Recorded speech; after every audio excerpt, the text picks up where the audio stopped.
आहे ते लक्षात घ्या. आणि त्यामुळं अशा मूर्खांच्या मागे लागण्यापेक्षा आंबेडकर चळवळीमध्ये आता आपण सूत्रबद्ध पद्धतीने काम करायचंय. आंबेडकर चळवळ गतिमान करायची असेल तर मागची चळवळ गतिमान का झाली? बाबासाहेबांच्या काळात ती चळवळ गतिमान का होती? कारण एक अत्यंत हुशार एक विद्वान माणूस या चळवळीचं नेतृत्व करत होता. आणि त्यानंतर आपण पाहिलं की गुजरातच्या हातामध्ये चळवळ गेली आणि या चळवळीचं वाटेल झालेलं आपण पाहिलेलं. आणि त्यामुळं याच्या पुढे या मूर्खांच्या रंगी लागण्यापेक्षा आपण परत एकदा बाबासाहेब आंबेडकरांची चळवळ या अत्यंत ताकदीनं अत्यंत दिमागाने या महाराष्ट्रामध्ये संपूर्ण देशभर घेऊन जायचं आहे. आज बाबासाहेब आंबेडकरांना अख्ख्या देशातला 90% माणूस बाबासाहेबांना मागायला गेला. आपण पाहिलं असेल मध्य दिल्लीमध्ये मुसलमानांचे मोर्चे निघाले. गांधीचा मोठा होता, नेहरूचा मोठा होता, बाबासाहेबांचा मोठा होता, संविधान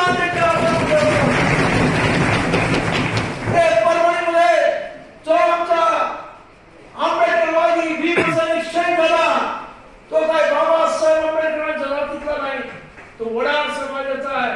त्यामुळे आज बाबासाहेब आंबेडकरांना मानणारा माणूस हा सर्व जाती धर्मामध्ये आहे. या देशामध्ये जो जो बाबासाहेब आंबेडकर असतो, जो आपल्यावर झालेल्या अन्यायाला तोड फोडण्यासाठी बाबासाहेब संविधान हातात घेतो, तो प्रत्येक माणूस बाबासाहेब झालेला आहे. आणि त्यामुळे बाबासाहेबांचे हे विचार आणि बाबासाहेबांना मानणाऱ्या लोकांना एकत्र करणं हीच फक्त आपल्यामध्ये हीच आपली गरज आहे.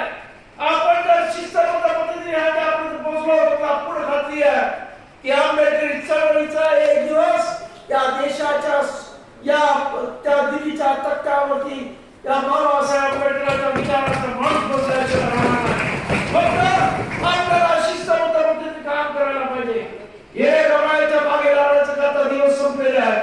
हे रवळ्याचं कारण त्यावेळेस आरक्षण होतं, आपल्याला नोकऱ्या लागल्या, आपल्या सुख चैनी आल्या, गाड्या आल्या, घोड्या आल्या, परंतु आता ही परिस्थिती राहिली नाही. आरक्षण संपत आलेलं आहे. आपण पाहिलं असेल की आज IAS IPS मध्ये सुद्धा डायरेक्ट रिक्रुटमेंट केली जात आहे. पूर्वी UPSCच्या नावाखाली लोक म्हणजे त्या परीक्षा देऊन लोक जायची, पण आता तसं नाही. आता काल परवा UPSC ने एक GR काढला. याच्या पुढे कुलगुरू सुद्धा काही त्यांच्या इंटरव्ह्यू होणार नाही. सरकार ठरवेल तो कुलगुरू त्या युनिव्हर्सिटीचा अशा पद्धतीने अत्यंत मानाच्या ठिकाणी लोक आता आपापली माणसं बसवणार आहेत. हे सर्व चाललेलं आहे. या देशामध्ये चाललेलं षडयंत्र आहे की प्रत्येक मानाच्या लोक या ठिकाणी मनुवादाची माणसं भरून ठेवायची.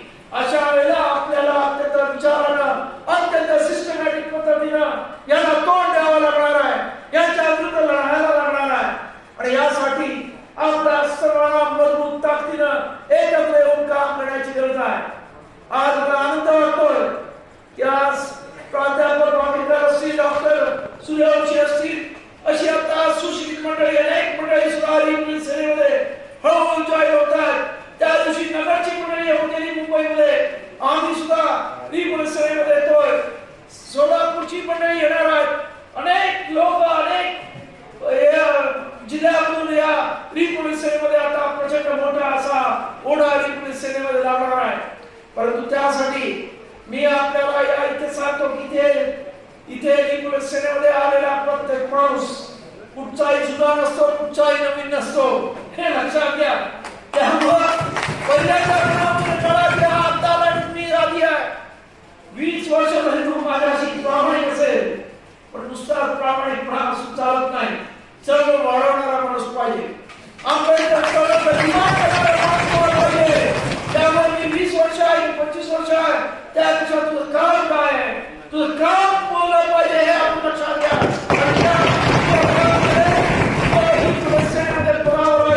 अशा पद्धतीची आता भूमिका घेऊन आपण चालणार आहोत.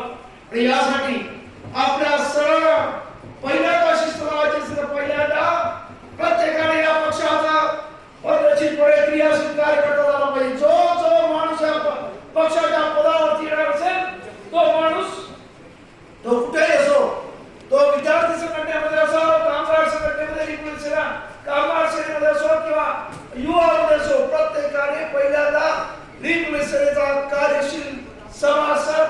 क्रियाशील मेंबर झालं पाहिजे हे आधी लक्षात घ्या.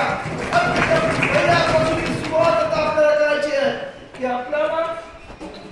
आपल्याला अत्यंत पद्धतशीरपणे हा रिपब्लिकला पुढे न्यायचं आहे. आणि एक या रिपब्लिकना ही महाराष्ट्रामध्ये आंबेडकर चळवळीचं प्रतिनिधित्व करणारी एकमेव संघटना अशा पद्धतीने आपल्याला इथे काम करायचं आहे. आज आंबेडकर चळवळीने प्रचंड व्हॅक्यूम झालेला आहे.